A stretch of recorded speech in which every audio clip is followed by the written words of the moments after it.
नमस्कार दोस्तों, मैं पंडित हर्षद त्रिवेदी। आप सभी लोगों का स्वागत है मेरे YouTube चैनल कुंडली और नवग्रह के अंदर। दोस्तों, आज हम लोग जानेंगे छठ पूजा का त्योहार के बारे में। ये छठ पूजा का जो त्योहार होता है हमारे भारत में बहुत ही खुशी के साथ मनाया जाता है। ये 4 दिन का त्योहार होता है। पहले दिन से लेकर चौथे दिन तक क्या करते हैं और इनको क्या बोलते हैं पहले दिन से लेकर चौथे दिन तक, इसके बारे में हम लोग जानेंगे। हम लोग ये जानेंगे कि इसके अंदर क्या सामग्री यूज की जाती है पूजा के लिए और किस तरह से पूजा की जाती है और किस देवता की पूजा की जाती है जिससे हमारे घर में सुख शांति बनी रहे। छठ पूजा जो होती है ये एक तरह से सूर्य देव के लिए होती है। इस दिन सूर्य देव को अर्घ्य दिया जाता है संध्या के समय और मॉर्निंग में, दोनों समय।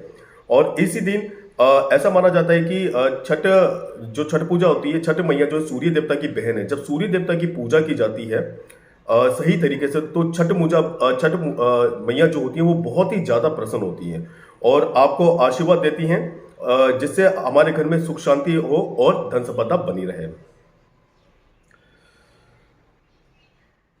छठ पर्व शुभ मुहूर्त के बारे में हम लोग जानेंगे। जैसे नवरात्रि का त्योहार 9 दिनों तक मनाया जाता है, वैसे ही छठ का यह पर्व 4 दिनों तक मनाया जाता है।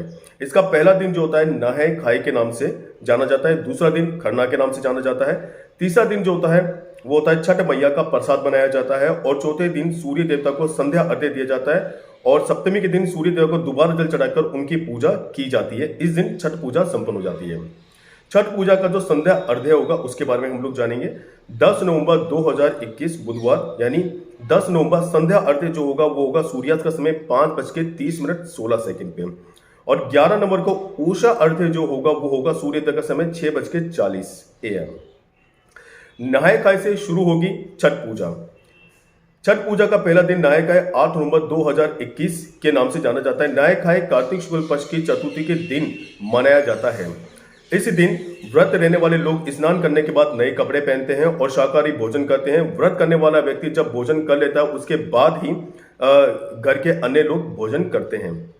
छठ पूजा का दूसरा दिन यानी कार्तिक शुक्ल पक्ष की पंचमी तिथि खरना नवंबर 2021 से नाम से जाना जाता है। इस दिन व्रत किया जाता है और शाम के समय व्रत करने वाले लोग भोजन ग्रहण करते हैं। इस दिन का व्रत बेहद ही कठिन होता है क्योंकि इस दिन ना ही अन्न और ना ही जल का ग्रहण किया जाता है। शाम के समय चावल और गुड़ से खीर बनाई जाती है और उसे खाया जाता है। बता दें कि इस दिन नमक का उपयोग करना वर्जित है। इसके अलावा इस दिन चावल का पीठा और घी लगी रोटी को भी प्रसाद के रूप में बांटा जाता है। छठ पूजा का तीसरा दिन यानी कार्तिक शुक्ल पक्ष की षष्ठी तिथि को छठ पूजा का तीसरा दिन होता है। 10 नवंबर 2021 को कहा जाता है। इस दिन प्रसाद बनाया जाता है जिसे ठेकुआ कहते हैं। इसके अलावा चावल के लड्डू भी बनाए जाते हैं। इसके बाद सभी प्रसादों को फलों को एक बांस टोकरी में सजाया जाता है। व्रत करने वाला इंसान इस टोकरी को लेकर किसी तालाब या नदी के घाट पर जाता है और जाकर सूर्य देवता को अर्घ्य देता है। इस दिन डूबते सूर्य की पूजा की जाती है। इसके अगले दिन यानी 11 नवंबर कार्तिक शुक्ल पक्ष की सप्तमी के दिन सुबह सूर्योदय के समय बीते दिन की सूर्यास्त वाली पूजा की प्रक्रिया को दोहराया जाता है। इसके बाद पूजा करने के बाद प्रसाद बांटा जाता है और इसके बाद ही छठ पूजा संपन्न हो जाती है। अब छठ पूजा में किन चीजों की सामग्री की जरूरत पड़ती है इसके बारे में हम लोग जानेंगे। नए वस्त्र, बांस की टोकरी, सूप या बांस या फिर पीतल के सूप होते हैं, दूध, जल, गिलास, लोटा, थाली, गन्ने के पत्ते, पानी वाला नारियल, चावल, सिंदूर, दीपक, धूप, अदरक, हरा पौधा, हल्दी, मूली, मीठा नींबू, शरीफा, केला, नाशपाती, शकरकंदी, सुथनी, पान, सुपारी, शहद, कुमकुम, चंदन, अगरबत्ती, धूपबत्ती, कपूर, मिठाई, गुड़, चावल का आटा और गेहूं, ये पूजन की सामग्री होती है। छठ पूजा का सही पूजन विधि क्या है इसके बारे में हम लोग जानेंगे। बांस की 3 बड़ी टोकरी या बांस या पीतल के 3 खाली सूप, थाली, दूध और गिलास आप ले लें। इनमें चावल, लाल सिंदूर, दीपक, नारियल, हल्दी, गन्ना, सुथनी, सब्जी और शकरकंदी रख लें। फलों में नाशपाती, बड़ा नींबू, शहद, पान, साबुत सुपारी, केरा, कपूर, चंदन और मिठाई भी आप साथ में रख लें। प्रसाद के रूप में ठेकुआ, मालपुआ, खीर, पूड़ी, सूजी का हलवा, चावल से बने लड्डू भी इसमें आप रख लें।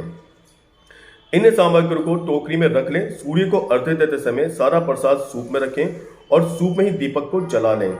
इसके बाद नदी में उतरकर सूर्य देवता को अर्घ्य दें। छठ पूजा का नियम के बारे में जानेंगे। हमेशा साफ सुथरे और मुमकिन हो तो नए कपड़े पहनकर ही पूजा आप करें।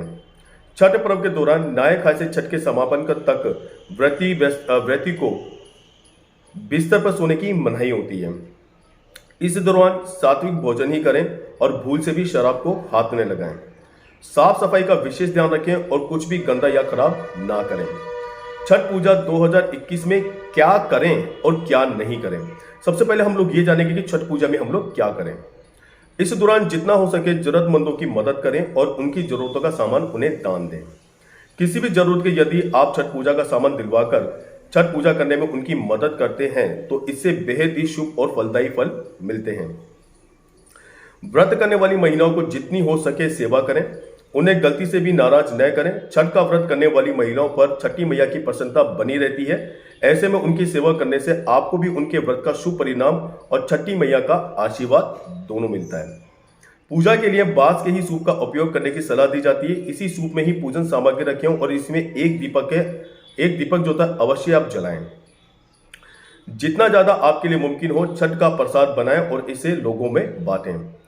अब छठ पूजा में क्या न करें। बिना नहाए कोई भी पूजन सामग्री को हाथ न लगाएं। प्रसाद बनाए के दौरान भूल से भी नमकीन वस्तुओं का हाथ न लगाएं। छठी मैया के प्रसाद को गलती से भी पैर न लगाएं, इससे आपको छठी माता के प्रकोप को झेलना पड़ता है। छठ मैया से यदि कोई मनौती मांगी हो तो उसे गलती से भी भूले नहीं। चांदी, स्टील, प्लास्टिक, शीशे के बर्तन से भूलकर भी सूर्य देवता को अर्घ्य न दें। छठ अब हम लोग ये जानेंगे कि छठ पूजा 2021 को कब, क्यों और कैसे करें। छठ पूजा को बहुत सी जगहों पर डाला छठ मैया, छठ माई पूजा, सूर्य षष्ठी इत्यादि नाम से जाना जाता है। ये पर्व साल में 2 बार मुख्य रूप से मनाया जाता है। एक बार चैत्र शुक्ल पक्ष षष्ठी को, दूसरा कार्तिक शुक्ल पक्ष षष्ठी को मनाया जाता है। यूं तो दोनों ही छठ पूजा जो थी बेहतर माना गया है, लेकिन इनमें से कार्तिक शुक्ल के महीने में पड़ने वाली छठ पूजा को मुख्य माना जाता है। इस वर्ष छठ पूजा 8 नवंबर से प्रारंभ होकर 10 नवंबर तक चलेगी। छठ पूजा मुख्य तौर पर सूर्य देव को समर्पित होती है। ऐसे में यह पूजा भगवान सूर्य की प्रसन्नता हासिल करने और उनकी कृपा अपने जीवन में बनाए रखने के लिए की जाती है। सूर्य देव के नियमित रूप से पूजा करने से व्यक्ति का स्वास्थ्य उत्तम बना रहता है और साथ ही व्यक्ति के धन धान्य का भंडार भरा रहता है। इसके अलावा छठी मैया जो सूर्य देवता की बहन बताई गई है, उनकी पूजा करने से व्यक्ति को संतान प्राप्ति होती है। ऐसे में श्रेष्ठ संतान पाने के लिए भी यह व्रत रखा जाता है। इसके अलावा यह व्रत सभी मनोकामनाओं की पूर्ति के लिए माना जाता है। अब हम लोग ये जानेंगे षष्ठी देवी कौन है और कैसे इनकी उत्पत्ति हुई।